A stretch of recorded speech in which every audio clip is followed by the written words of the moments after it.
कहा जाता था कि सिर्फ एक मुट्ठी नमक जो है वो आप अपने सर से एंटी क्लॉकवाइज 7 बार बार के और वॉश बेसिन में या फ्लश आउट कर दीजिए, आपकी नजर कितनी भी बड़ी होगी तो वो हट जाएगी। ये हमारी, हाँ, ये बिल्कुल ट्रूथ है।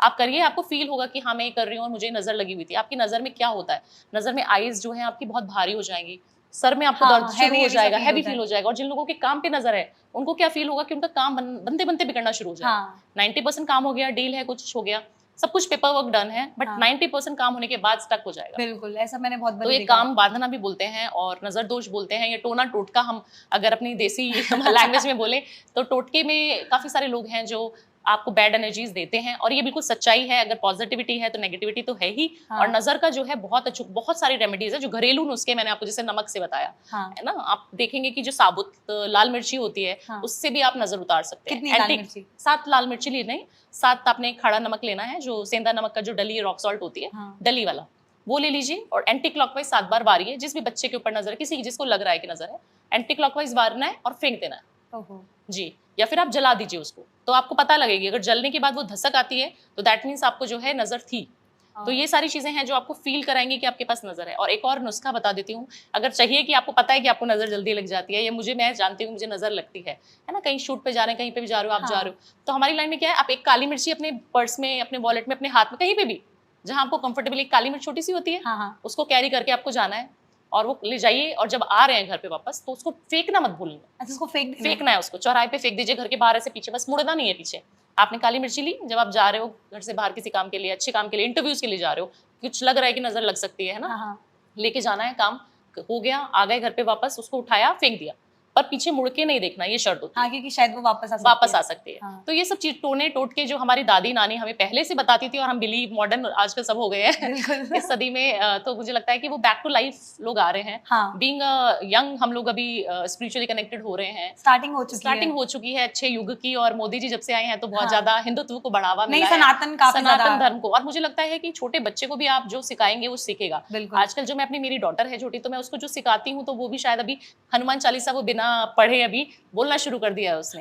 तो वो पितर आपके इतने ऊंचाइयों पे भी पहुंचा सकते हैं, अर्श से फर्श पे और फर्श से अर्श पे, इतना ज्यादा ड्रास्टिकली आपकी लाइफ चेंज कर सकते हैं। अगर आपके पितर आपसे नाराज हैं तो चेक कीजिए पितरों का जो पिंडदान है आपने किया है या नहीं किया। पिंडदान होता है जब चले जाते हैं लोग, तो वो करना चाहिए। और सबसे अच्छा उपाय, रेमेडी, जिसको नहीं पता कि हमने क्या किए हैं, करा है नहीं करा, या पितृदोष है या नहीं जांच पाओगे ना, नहीं पता लगती है, तो आप क्या कीजिए, कौओं को जो है, कौए होते हैं, सबको पता है कि चौराहे पे आजकल सब जगह मिलता है, सुबह सुबह उठिए और दाना देना शुरू कर दीजिए। 21 डेज 43 डेज की रेमेडीज होती है सारी, 43 डेज आप कौओं को फीड कराना शुरू कर दिए। 7 तरीके के अनाज ले लीजिए, कोई भी अनाज चलेगा, चावल ले लो, दाल ले लो, है ना, चना ले लो, कुछ भी ले लो आप, 7 तरीके का, तो वो लेके आप कौओं को डालना शुरू कर दीजिए। जैसे कौआ खाना खाएगा तो वो एकदम से जो है आपको अच्छे इफेक्ट्स देना शुरू कर देगा, कौआ, क्योंकि वो हमारे पित्र है। आप देखेंगे कि जब भी हम श्राद्ध में खाना निकालते हैं तो हम बोला जाता है कि वो पूड़ी और सब हलवा वगैरह प्रसाद बना के हम देते हैं कौओं को। बिल्कुल, तो वो हमारे कहीं ना कहीं पित्र हैं। वो शांति जब तक उनको नहीं मिलेगी तब तक हमारे काम बनेंगे नहीं।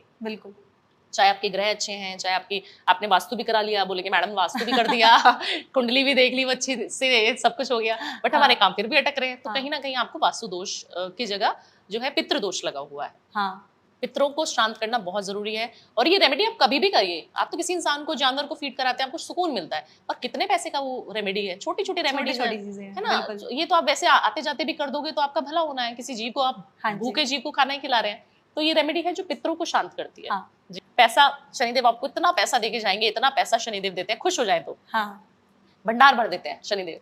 तो अगर शनि अच्छा करना है, पैसा चाहिए, तो रूटीन ठीक करना पड़ेगा कुछ नहीं करना। शनि, आप चाय किसी को पिला दीजिए, काली चीजों का दान कर दीजिए। आजकल कोल्ड ड्रिंक, गर्मी का समय है, कोल्ड ड्रिंक पिला दीजिए काली, कोको कोला तो वो आप पिलाइए, आपके शनिदेव ठीक हो जाएंगे आपसे। क्योंकि काली चीजों का जितना दान आप करेंगे उतना ही प्रॉफिट आपको होगा।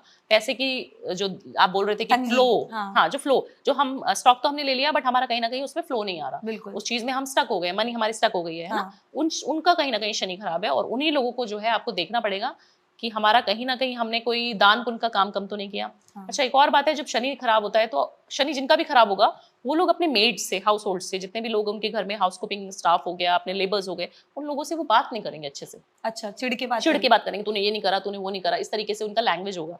तो उन लोगों का शनि बहुत खराब होता है, नीच का हो जाता है बिल्कुल। शनि। तो हमेशा बोला जाता है कि जो आप अगर ऊंचे लोगों से बात कर रहे हैं, अपने से सुपीरियर किसी लोगों से बात कर रहे हैं, अच्छे से कर रहे हैं, ठीक है चलेगा, नहीं भी कर रहे तो भी चलेगा, बट आपको नीचे के तबके के लोगों से अच्छे से बात करनी है। बिल्कुल। आपको मन नहीं कर रहा, गुस्सा आ रहा है, कुछ भी हो रहा है, साइड हो जाओ, 5-10 मिनट खुली हवा में सांस लो, डीप ब्रीदिंग करो, है ना, मेडिटेशन मोड में चले जाओ, बट लड़ाई नहीं करनी, झगड़ा, उनको तूतड़ा, उनको गिफ्ट्स दो, जितने भी आप उनको चीजें करोगे, चाय पिला दो 10 रुपए की, कुछ नहीं चाहिए, चाय पिला दो, चाय नहीं पिला सकते कोल्ड ड्रिंक पिला दो, काला तेल सबके घर में यूज होता है, जितने भी मेड्स वगैरह होती हैं, बिल्कुल, है ना, लेबर्स होते हैं, वो तो सरसों के तेल में ही खाना बनाते हैं, तेल की शीशी गिफ्ट कर दो, तो वो एक खुशी सी होती है उनके मन में। उनके वो जो दुआएं आपको देंगे, जितना भी दान पुण्य आप करते हैं ना, उससे आपकी सारे ग्रह बैलेंस हो जाते हैं। आपको नहीं दिख रहा, जो हमारी पुरानी जो बुक्स है, उसमें लिखा है कि आप सूर्य देव सिर्फ ऐसे देव हैं जिनको आप बिना नहाए जल दे सकते हैं, बिना नहाए जल दे सकते हैं। ये बात तो आज मुझे फर्स्ट टाइम हाँ, बहुत सारे लोगों को नहीं पता है। मैं बोल रही हूँ ना, 90% लोग गलती कर रहे हैं। तो आप सूर्य देव को जब जल दे रहे हैं तो आप बिना नहाए दे सकते हैं। 5:30 बजे उठिए, मुंह हाथ धो लीजिए, शुद्ध कर लीजिए, गंगा जल छिड़क लीजिए, और एक तांबे का लोटा, उसमें एक सिक्का और थोड़ी सी हल्दी, रोली भी डाल सकते हैं, वो डाल के आप अर्घ दीजिए। और जब अर्घ दे रहे हैं, क्या करते हैं कई लोग, अर्घ तो दे रहे हैं 5:30 पौने 6 बजे, बोल रहे मैडम हम तो दे रहे हैं उसी टाइम पे। अच्छा, दे कैसे रहे हैं? नीचे बाल्टी रखिए कि नहीं रखिए? कैसे दोगे आप? फ्लैट्स में हम लोग रह रहे हैं सब लोग, है ना, अभी मेट्रोपॉलिटन सिटी में अभी घर तो है नहीं जो पूरा आंगन वांगन रहता था, तो आप कहाँ पे देंगे जल? जब देंगे तो पैरों में आएगा। आप सूर्य को जल तो दे रहे हैं, बट वो भगवान जी का जल आपके पैरों में चढ़ रहा है ना, छींटे आएंगी। तो आपने नीचे बकेट रखनी है, और जब सूर्य को जल दिया जाता है तो कहा जाता था कि आपकी जो नाभि से नीचे का हिस्सा है, वो आपको हमेशा पानी में, जो समुद्र होता है, पानी होता है, नदियां होती हैं, पवित्र जितनी भी हमारी, है ना, रिवर्स होती थी, उसमें आपको ऐसे अपने आप को भी भिगो के रखना है, नाभि से नीचे का हिस्सा, और तब आप सूर्य को अर्घ देंगे, तो उसका महत्व। बट यहाँ पे आप पॉसिबल नहीं है।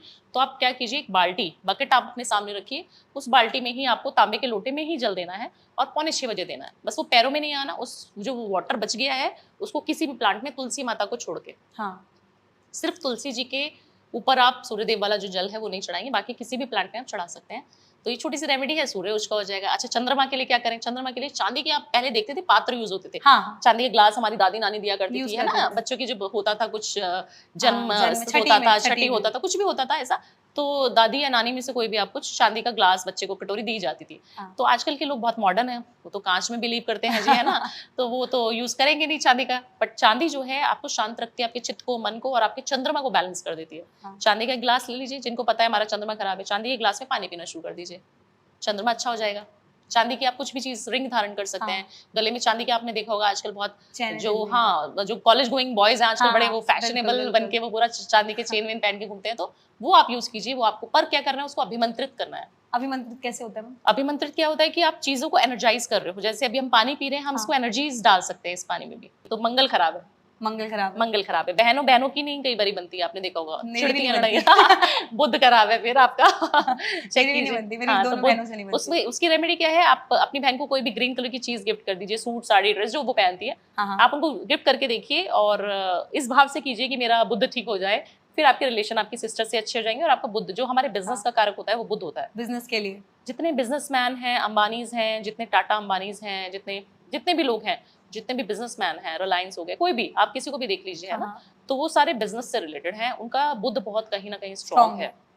बुध, शुक्र और सूर्यदेव। सूर्य तो राजा है,